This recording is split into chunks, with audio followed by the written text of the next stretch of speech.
Hey everyone, I'm Elena Record, the Marketing Director for Dostie Homes. I'm here with Sam Clausen. He is our VP of Product Development. You met him last week.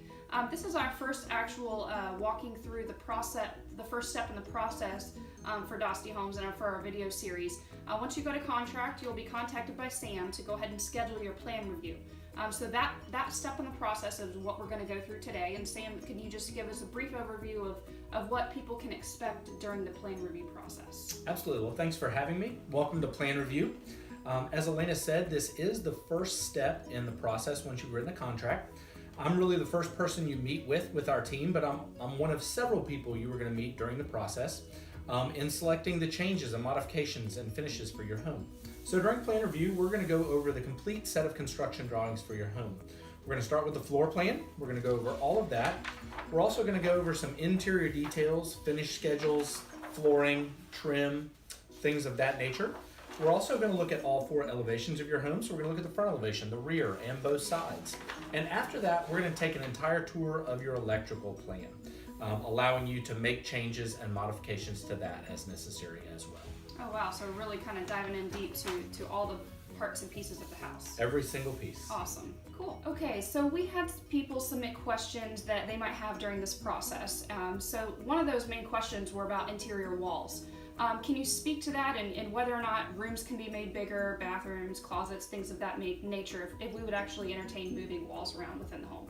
Actually, that's a great question. We get that question a lot. People are always concerned about interior bearing walls is the term we hear quite a bit. During plan review process, I actually do allow people to move walls if necessary. There are some things that I try to stay away from just for architectural significance or structural integrity. But for the most part, I do allow people to move walls, make closets larger, adjust the size of bathrooms, for example. I try not to go outside the walls, but if anything is interior-wise, we try to allow them to do that. Each home is actually submitted to a structural engineer, so there's no need to worry about whether or not those interior walls can actually take the loads because each house is going to be looked at on an individual basis. Okay, that makes sense. And just so you guys know, that's something that we take pride on, being able to customize the home and move walls around for you. A lot of builders really don't allow you that flexibility within the home and altering it to better fit the needs for your family. So, that's just something we take pride on. So know that as you come in here that, we really can make this the dream home for your family. So another question that a lot of people have asked, can they add or move windows or take a larger window, a full-size window and make it a transom? Is that something that people can do in this process as well, as part of the process? It is absolutely something that we can do during the process, and actually it's something we do quite often. Most of the time what ends up happening is you see secondary bedrooms that only have one window. Sometimes people ask to make that window a little larger. They may actually ask to add a secondary window within that room, and that's something we can do as well.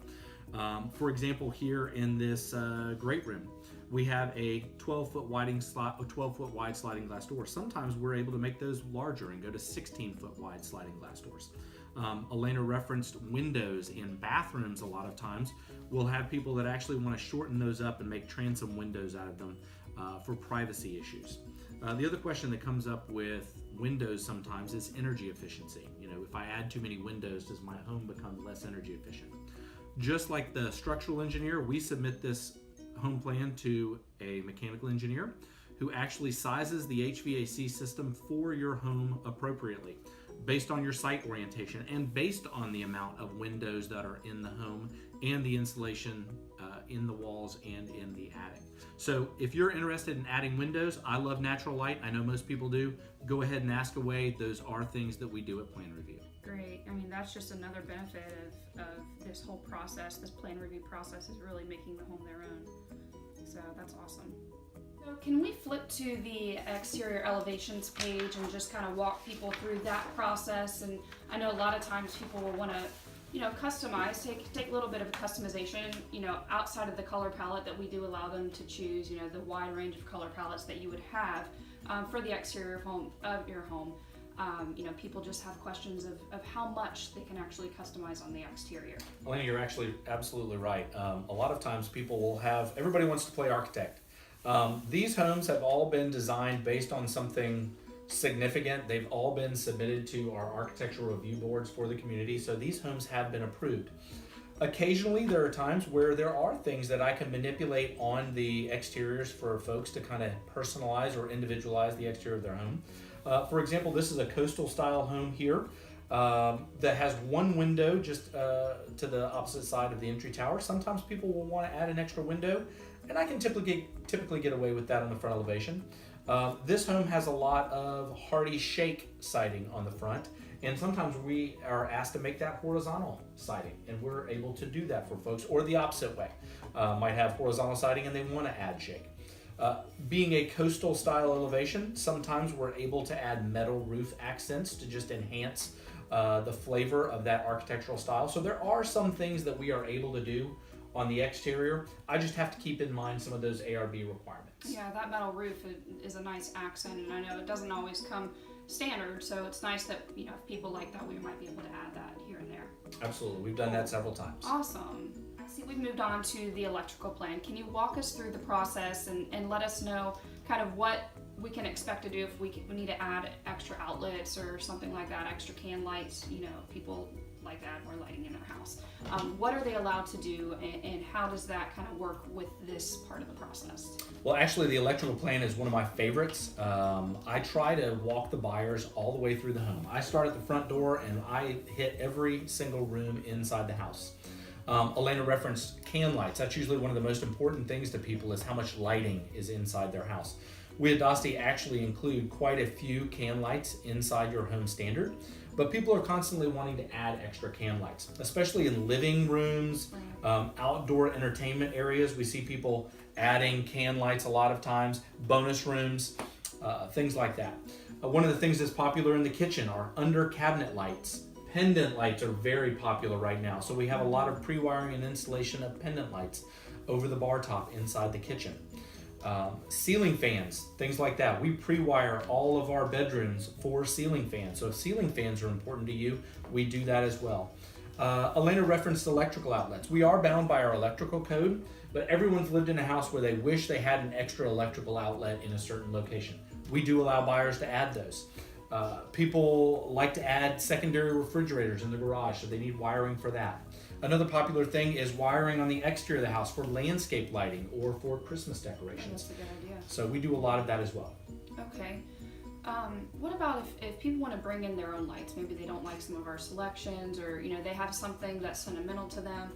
Would we allow them to do that, and would we be able to accommodate that if it's a heavy fixture or something like that? We absolutely do. We talk about those on a case-by-case basis, but we do have that occasionally where someone has lived in a house for a long time and they're bringing something that's sentimental or an heirloom that's been in their family for a long time. Most of the time that's usually around a dining room fixture. You'll see something that's nice and heavy. So we do allow buyers to do that. Pendant lights are that I referenced earlier are pretty important to people. So if they don't find something they like, we can either cap those off, just pre-wire for them, and they can find something and bring it and have it installed at a later time, or we can work with them and have those light fixtures delivered here to our office, and we'll have those installed as well. As far as heavier fixtures, ceiling fans keep getting larger and larger and more fun. So we do brace for heavier fixtures in those locations if we know about them ahead of time. Okay, awesome. So I hope that gave you a little bit of insight into the plan review process with us. Please feel free, if you have any questions about this process, comment below, reach out to Sam. I'm sure he'd be happy to answer those questions. But we just want to make you feel a little bit more comfortable through the process and really to know what to expect. So thank you guys for being here. Thank you, Sam, for being with us today. And we'll see you soon. Bye-bye. Thanks, guys. Bye.